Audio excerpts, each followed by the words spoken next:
Ito po ay para sa pagkakabit ng rail kit sa ating Super Micro Server. Kung makikita nyo, meron tayong mga nakaabang na mounts here. At ito po yung ating rail kit. So meron naman po siyang label kung saan yung pinakapwesto niya.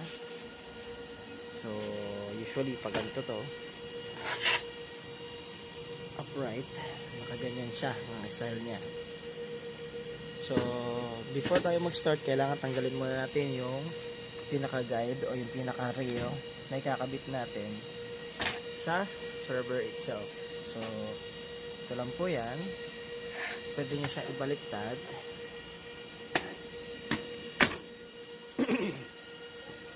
Makikita natin. Kailangan lang natin itong ilahin. Isa ma-extend siya. Pagka nakasagad na siya dito, makikita rin natin, meron po ditong parang knob or parang clip. Ito po yung pwede nating i-press at sabay hilahin para matanggal yung buong rail kit. So ito yung ilalagay po natin sa pinaka main server. So meron din po siyang orientation na nakalagay is left L. So meron din siyang step dito. Gagawin natin itong black part na nandito ay lagi po siyang nandito sa harap ng server. So i-mount po natin dito yan. Meron pong mga butas na corresponding sa nakaabang na lock o yung mga mounts. Ayan, yun po ipapasok natin. So kasi yung mahalaga na okay na? Oo. So papasok lang natin yung dito at meron ditong lock spring na pagka naitulak niya is umaangat siya. So pag naipasok nyo, itutulak nyo na sa bandang gitna at make sure na naitulak nyo sa dulo.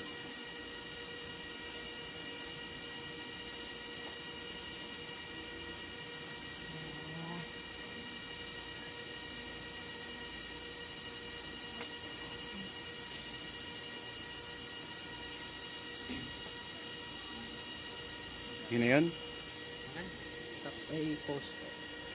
Ito mo to sir, na nakapit ko dito. Okay. So, pagka naipasok po natin yan, yung mga nakaabang na mounts is maglalak ngayon siya. Kagaya dito. So, nakalak na ngayon siya. Hindi na po siya matatanggal.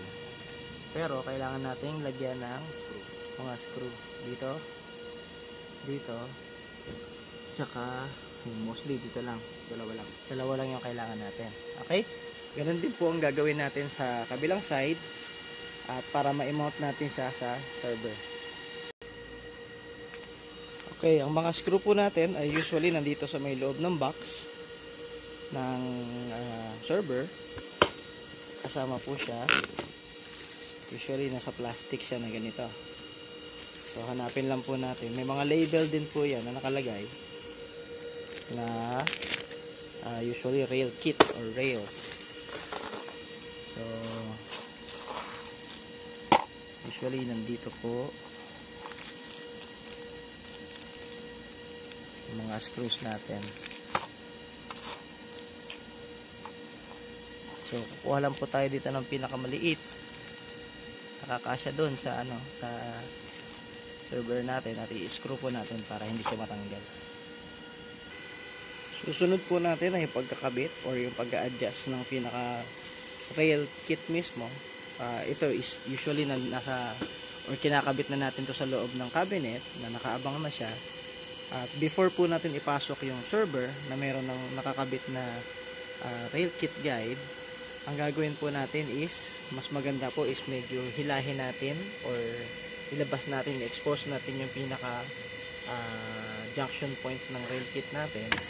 Labas po natin siya sa pinakamahabang kaya natin ilabas at maglalak po yan dito. So hindi na po siya gagalaw. Ibig sabihin maipapasok po natin na maayos yung dulo punta dito sa kabilang dulo. ganito po ang pagpasok sa kanya.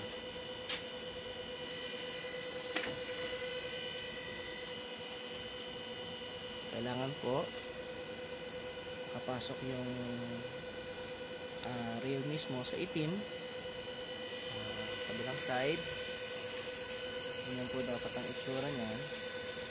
So itutulak lang po natin yung server hanggang sa pumasok siya ng dire-diretso. Yan po. So example lang po yan. Kunyari po meron po tayo ditong, nandito na po yung cabinet. Dapat po nakaganyan siya. So kung gusto natin isagad, tutulak lang po natin tong knob din para pumasok siya ng dire-diretso. Yan yun. Para po sumagad siya at dire-diretso na po natin mapapasok sa casing niya o sa may cabinet yan. So ganoon din po gagawin sa kabilang side. At ituturo ko rin po kung paano pasok yung ating rail kit sa loob ng cabinet. Same din po pagka tatanggalin. Tatanggalin po natin. For example, nakapasok na po siya sa cabinet. Kung gusto po natin tanggalin is lalabas po yan, pinakadulo. Meron po siyang lock dito. Isasagad lang po natin ng tulak o hila at lalabas na po siya ng kusa. Yan. Yan na po yun. Pagka po maglalagay tayo sa pinaka cabinet natin, usually may mga numberings po yan. So pagka po gagawin natin, lalagay na natin yung cabinet. Meron po siyang spring type na locking system. So meron siyang dalawang kawit. At ito yung parang pinaka locking system niya. Once na naipasok natin siya sa loob ng mga butas, lalabas po siya at maglalak na siya doon. So pagka magkakabit po tayo sa rail o sa may pinang cabinet natin, may mga numbers po yan. Bibilangin po natin mula sa pinaka ilalim o kung saan natin siya pwedeng ilagay. Bilangin po natin para pantay siya sa magkabila. So for example, 1, 2, 3, 4, 5. Lalagay natin siya dito. Ang pagpasok po sa kanya, yung lock, tutulak nyo sa may pinaka tawag dito. Ayan sir. Makikita natin na papasok siya. Ngayon, pagka ginawa natin niya, automatic lalabas po yung pinaka-locking system at nakakapit na po siya. So ngayon, ang gagawin po natin, for example, dito natin nalagay sa ang pinakadulo ng pinakabutas ay may isang espasyo or isa lang. Sa kabila po, ganoon din po gagawin natin para pantay. Bibilangin po natin ang isa at para po pantay yung pagkakakabit natin. So sa kabila po, ganoon din po gagawin sa may likod. Adjustable naman po yan, may i-adjust natin. Okay? Pagka push lang po at medyo hilahin ng pataas, matatanggal na po yan. Okay? Push tapos hilahin pataas.